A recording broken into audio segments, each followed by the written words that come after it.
ọmọ àlè Yorùbá ní Sunday Igboho. Ọba Aláàfin Ọ̀yọ́ ló sọ bẹ́ẹ̀ níwájú sẹ́ríkì àwọn Fúlàní, ṣùgbọ́n ìròyìn kúmọkùmọ ló sọ bẹ́ẹ̀ o. Ẹ̀ka alẹ́ ìròyìn kúmọkùmọ ló ń dé sí etí ìwòran yín láti iléeṣẹ́ Ojúkòkòrò Evangelical Ministry orí òkè Kòmátà. Gẹ́gẹ́ ní 15 minutes to 12:30 lù níwájú ọba Olúbàdàn.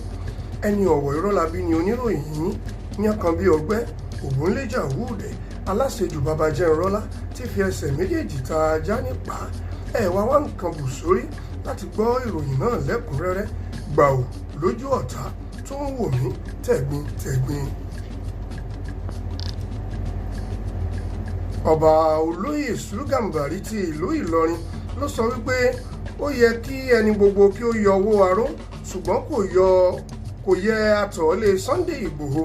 Aláàfin Ọ̀yọ́ fi ìbínú sọ̀rọ̀ ní iwájú ilé Awólọ́wọ̀ pé ohun tí kò bá mú kí Ọmọyẹlé Sowore jẹun nínú àhámọ́ Kùjé prison fún odidi oṣù mẹ́ta, kò yẹ kí Sunday Igboho ra wàrà àwọn Fúlàní jẹ ní ọjọ́ kejì tí ó ti ogun ìgangan dé. Òótọ́ nìyẹn o. Ẹ̀rọ bàbá Sunday Igboho ojú alákọ̀ọ́fin sọ́rí ẹ̀ tún lọ́ọ́ ra wàrà jẹ lójú ọ̀nà. Ìròyìn kúmọkùmọ náà ni ẹ̀ ń gbọ́, ẹ má ṣe àhámọ́. Ààrẹ Ọ̀nà Kakanfò Bíbá Gani Adams wọ́n fi ìbínú sọ wípé níwọ̀n ìgbà tí Sunday Igboho ti gbéná wojú sẹ́ríkì ọba àwọn Fúlàní láì sọ fún ọba Oníbà Ẹkùn Kingdom Ọ̀jọ́, ó wípé ọba Rilwan Akínolú Ọọ̀ni of Ifẹ̀ Àtaọ́jà of Òṣogbo Oníbìíní of Benin kò gbọ́dọ̀ jẹ ògúnfe àwọn Fúlàní mọ́ títí tí àwọn ìjọba yóò fi jáwọ́ irọ́ pípa tí wọ́n pa mọ́ Ọmọyẹlé Sowore ní ojoojúmọ́. Ìròyìn kúmọkùmọ ni ẹ̀ ń gbọ́, you are on your own.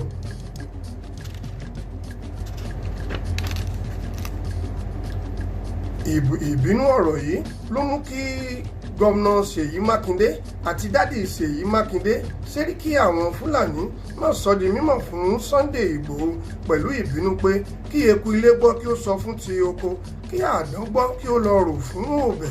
Wọ́n wí pé àṣẹ ni kì í ṣe àbá. Sunday Igboho májàsọ́lá olórí le koko bíi ọ̀tá ọ̀bẹ nìkan jà fọwọ́gún gbogbo ayé lójú, kò gbọ́dọ̀ jẹ ẹran màálùú mọ́, kò gbọ́dọ̀ fi òwò màálùú ṣe oògùn àfọ̀ṣẹ, bẹ́ẹ̀ ni kò gbọ́dọ̀ lo ìtọ̀ màálùú fún àgbo jẹ̀dí tàbí ìdákọ́lẹ̀ ọkùnrin títí tí sẹ́ríkì àwọn Fúlàní yóò fi dákẹ́ ẹkún àbòsí tí wọ́n ń sun.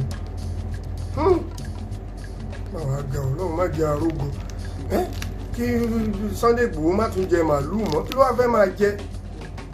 Ọlọ́run bá wa ṣẹ́gun wàhálà tó wà nílẹ̀ Yorùbá yìí o. Pẹ̀lú ẹ̀ náà Yorùbá nation la fẹ́. Ìròyìn kúmọkùmọ náà ni ẹ̀ ń gbọ́. Tó ó wù ní kápá ajá ní Mùṣín, àwọn Kàlàbá ni kò jẹ́. A kò nítorí àwíjàre ká bẹ́ ọba lórí. Dr. Ayọ̀ Elúyẹmí ní Ìbàdàn ló kọ ìròyìn fún wa. Màmá Ìwà ló bá wa táìpù ẹ̀. Màmá wa Ẹfúnṣetán Aníwúrà ló gba ohùn sílẹ̀. Èmi ọmọ yín irúnjà àfihànṣó ìlẹ̀kẹ̀já tòun tòun pàóníà fún ìròyìn kúmọkùmọ náà ló kà á flankly sí etí ìwòran yín. Gbogbo wa ní kí ẹ mú o. Tó ó dá pápá ó rọ̀ ní dẹ̀dẹ̀ kó tó délẹ̀ ó so gbàdó ìyókù tó di ní ọjọ́ méje. Imú yín ní kí ẹ máa fi mí